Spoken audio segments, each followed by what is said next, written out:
We back. I see what y'all be talking about, and let's go. We ready to get right into it. This is Gotham Knights Stairs are finally cooking.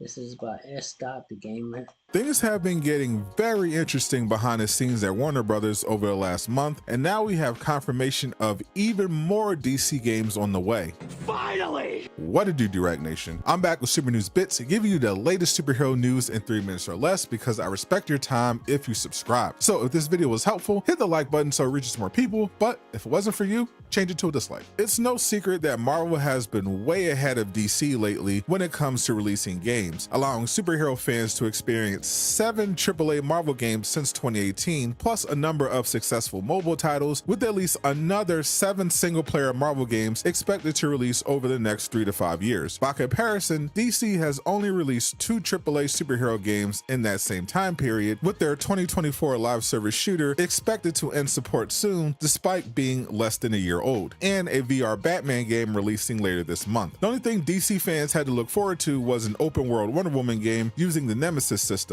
but that game has had reported development troubles and hasn't gotten an official update since 2021. But after another catastrophic earnings report, Warner Brothers has been getting more serious about video games. Not only does Rocksteady have a new game in the works, but WB is finally taking licensing seriously and allowing outside studios to develop games based on their IP. And now it's WB Games Montreal's turn to get some love. Fans had high hopes for the studio after they made Arkham Origins, but things got weird following the release of Gotham Knights when the game was unexpectedly abandoned after releasing 2 DLC, despite reportedly meeting WB sales expectations. The creative director, game director, and executive producer all quit in the same week, leaving the studio's future uncertain. Last we heard, they were searching for a creative director and working as a support studio on the Wonder Woman game. But now things have gotten interesting. They recently hired Yves Lachance to run the studio. He previously ran Behavior Interactive, overseeing the development of Dead by Daylight, before running Bethesda starting in 2015 and leaving the studio 3 years after Microsoft officially took over. According to recent job postings, WB Games Montreal is currently looking to make multiple DC games and is seeking a producer for their current project, which could be the rumored Superman game they've been reportedly working on since 2022. Their last game, Gotham Knights, in addition to the Bat Family and Justice League, featured several members of the Teen Titans, so it's possible they could also look to expand on that with a full game. James Gunn mentioned he has multiple AAA games planned for his DCU, and it would make sense for WB Games Montreal to be working on some of them. I'll be very happy with whatever direction they go with their next DC game, as long as it isn't Batman, because in addition to Arkham Shadow, PlayStation apparently is looking to add another game based on the Dark Knight to the already giant pile, this time to join Insomniac's Spider-Man on their platform. Click the video on.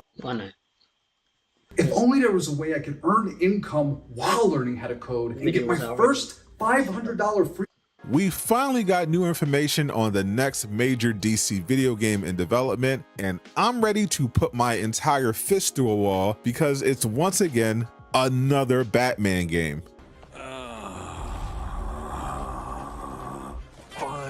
What to do, Direct Nation? I'm back with Super News Bits to give you the latest superhero news in 3 minutes or less because I respect your time if you subscribe. So if this video was helpful, hit the like button so it reaches more people, but if it wasn't for you, change it to a dislike. At this rate, it'll be 2077 before we finally get a Superman game, which is why you should definitely check out my video covering the indie game Undefeated and its upcoming sequel for PlayStation 5, because outside of Wonder Woman, it looks like DC fans have nothing to look forward to except Batman games. This is the latest addition to the oversaturated Batman video game market is reportedly coming from the studio that started it all, Rocksteady. As we previously learned from investigative reporter Jason Schreier, who did a great behind-the-scenes article on everything that went wrong with Rocksteady's failed live service shooter. Spoiler alert, it was reportedly the fault of the founders, Jamie Walker and Sefton Hill, based on the testimony of dozens of developers. They fled Rocksteady before launch to start a new studio and avoid responsibility. At the end of the article, Schreier mentioned that instead of closing the studio, Rocksteady was already pitching their next game to Warner Brothers, which, according to his sources, was going to be single player this time. Now we just got a new report that Rocksteady is truly returning to its roots and making another Batman game. This comes from popular gaming personality Nick, founder of Xbox Era, who is pretty well connected in the industry. He previously leaked part of the lineup of games from this year's May PlayStation State of Play, as well as gameplay information about Monolith's upcoming open world Wonder Woman game. According to Nick, he heard Rocksteady is not only working on a Batman game, but Sony has been in contact with Warner Brothers about making it a PlayStation exclusive. This lines up with statements made by the new head of DC, James Gunn, who confirmed the Arkhamverse would continue, despite fans at the time believing the Justice League was eliminated by Task Force X, and CEO David Zaslav, who confirmed they had been getting offers from outside companies about developing games based on their IP, like DC, and would be pursuing this licensing strategy, which has worked great for Marvel, in addition to developing games with their own studios. Many fans have been hoping PlayStation would take a similar approach to developing DC games like they have done with Marvel, and this could be the first step toward that. Obviously,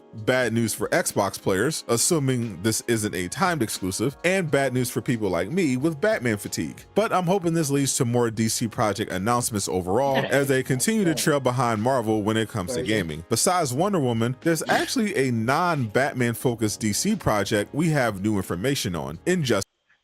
Alright, that's gonna be it.